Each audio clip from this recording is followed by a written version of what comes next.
tal? Este es un video explicativo sobre el régimen simplificado de confianza, o mejor conocido como RECICO. Conforme a lo establecido en la ley del ISR en su capítulo 12, artículos del 206 al 215.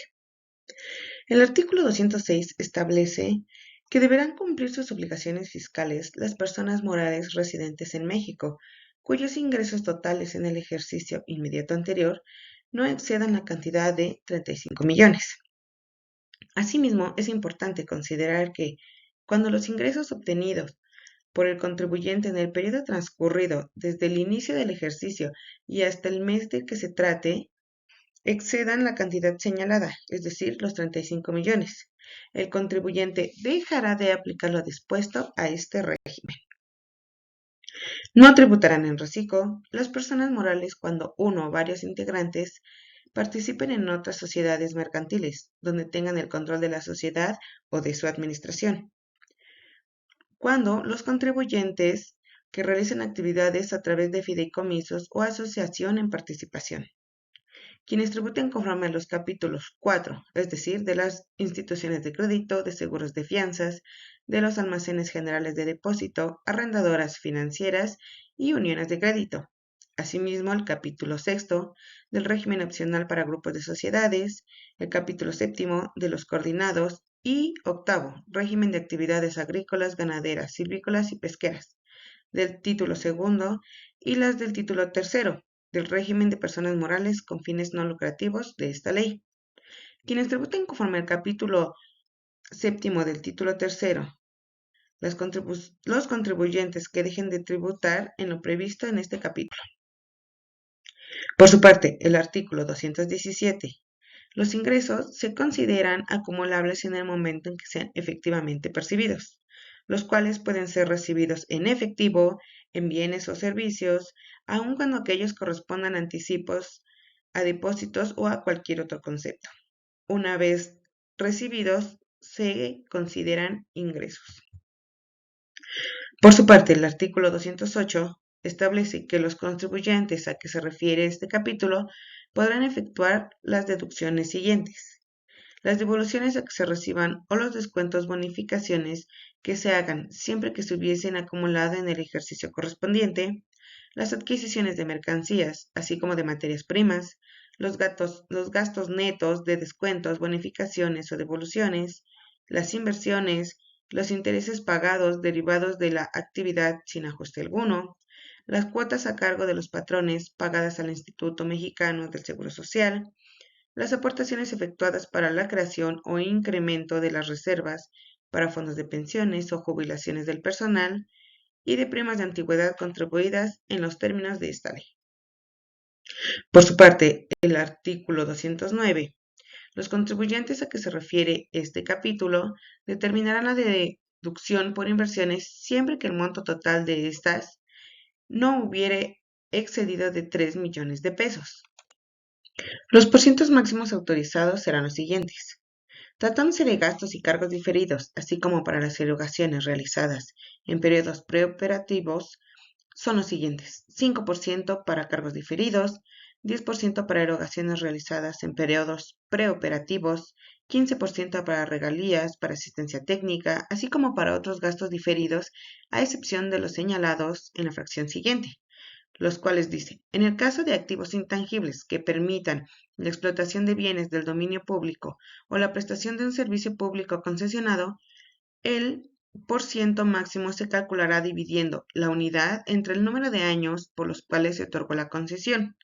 Ese resultado se multiplicará por 100 y el producto se expresará en por ciento. Asimismo, tratándose de activos fijos por tipo de bien, son los siguientes: 20% para equipo utilizado en la transmisión, 25% para equipo de la central telefónica distinta a la electromecánica, 20% para los demás. Tratándose de comunicaciones satelitales, 20% para el segmento satelital en el espacio, 20% para el equipo satelital en tierra, 100% para adaptaciones que se realicen a instalaciones que impliquen adiciones o mejoras al activo fijo, 100% para maquinaria y equipo para la generación de energía proveniente de fuentes renovables, y 50% para las bicicletas. Asimismo, para la maquinaria y equipo distintos de los señalados se aplicará 20% a la generación, conducción, transformación y distribución de electricidad, molina de granos, azúcar, aceites comestibles, transporte marítimo, fluvial y lacustre. 10% en la producción de metal, productos de tabaco y derivados del carbón natural. 13% en la fabricación de pulpa, papel y productos similares. 13% en la fabricación de vehículos de motor y sus partes. 20% en el curtido de piel y la fabricación de artículos de piel. 20% en el transporte eléctrico, 25% en la fabricación, acabado, teñido y estampado de productos textiles, así como de prendas para el vestido. 25% en la industria minera, en la construcción de aeronaves y en el transporte terrestre de carga y de pasajeros. Asimismo, el artículo 219 dice que será el 25% en el transporte aéreo, 35% en restaurantes, 25% en la industria de la construcción, en actividades de agricultura, ganadería, silvicultura y pesca, 35% para el desarrollo de tecnología en el país, 50% en la manufactura, ensamble y transformación en la industria de la computación, 20% en otras actividades no especificadas en este artículo. Los porcientos de deducción se aplicarán sobre el monto original de la inversión, aun cuando ésta no se haya pagado en su totalidad en el ejercicio en que proceda su deducción. El artículo 210. Las deducciones autorizadas deberán reunir lo siguiente: que hayan sido efectivamente erogadas en el ejercicio que se trate, que sean estrictamente indispensables para la obtención de los ingresos, que cuando esta ley permita la deducción de inversiones se proceda, que se resten solo una vez, que los pagos de primas por seguros o fianzas se hagan conforme a las leyes de la materia. Cuando el pago se realice a plazos, la deducción procederá por el monto de las parcialidades efectivamente pagadas en el ejercicio que corresponda. Que tratándose de las inversiones no se le dé efectos fiscales a su revaluación. Que al realizar las operaciones correspondientes se reúnan los requisitos que para cada deducción en particular establezca la ley. En el artículo 211 se establece que los contribuyentes efectuarán pagos provisionales mensuales a cuenta del impuesto del ejercicio a más tardar el 17 del mes inmediato posterior a aquel que corresponde al pago, mediante declaración que presentará ante las oficinas autorizadas. Los pagos provisionales serán las cantidades que resulten de aplicar la tasa establecida en el artículo 9 de esta ley, sobre la utilidad fiscal que se determine, conforme lo señalado en este artículo, pudiendo acreditarse contra el impuesto a pagar los pagos provisionales del mismo ejercicio efectuados con anterioridad. Asimismo, el artículo 212, los contribuyentes a que se refiere este capítulo deberán calcular el impuesto del ejercicio a su cargo en los términos del artículo 9 de esta ley.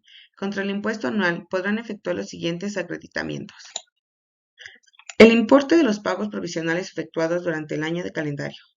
2. El impuesto acreditable en términos de los artículos 5 y 10 de esta ley. La pérdida fiscal se obtendrá cuando los ingresos a que se refiere este capítulo, obtenidos en el ejercicio, sean menores a las deducciones autorizadas en el mismo. Al resultado obtenido se le adicionará la participación de los trabajadores en las utilidades pagadas en el ejercicio. El artículo 213. Las personas morales a que se refiere este capítulo, además de las obligaciones establecidas en otros artículos de esta ley y en las demás disposiciones fiscales, cumplirán con las obligaciones señaladas en el capítulo 9 del título 2 de la Ley del Impuesto sobre la Renta. Artículo 214. Los contribuyentes a que se refiere este artículo deberán presentar a más tardar el día 31 de enero del ejercicio inmediato siguiente a aquel en que dejen de aplicar lo dispuesto en este capítulo, un aviso de actualización de actividades económicas y obligaciones. Y por último, el artículo 215 establece que las personas morales a que se refiere este capítulo aplicarán lo dispuesto en el artículo 12 de esta ley cuando entren en liquidación. Para una mayor comprensión, se cita el artículo 12. Dentro del mes siguiente a la fecha en la que termine la liquidación de una sociedad, el liquidador deberá presentar la declaración final del ejercicio de liquidación. El liquidador deberá presentar pagos provisionales mensuales a cuenta del impuesto del ejercicio de liquidación, a más tardar el día 17 del mes inmediato posterior a aquel que corresponde al pago. Y por último, es importante considerar que esta es la ley del impuesto sobre la renta de la Cámara de Diputados, de la cual se estipula desde el 2013. Gracias.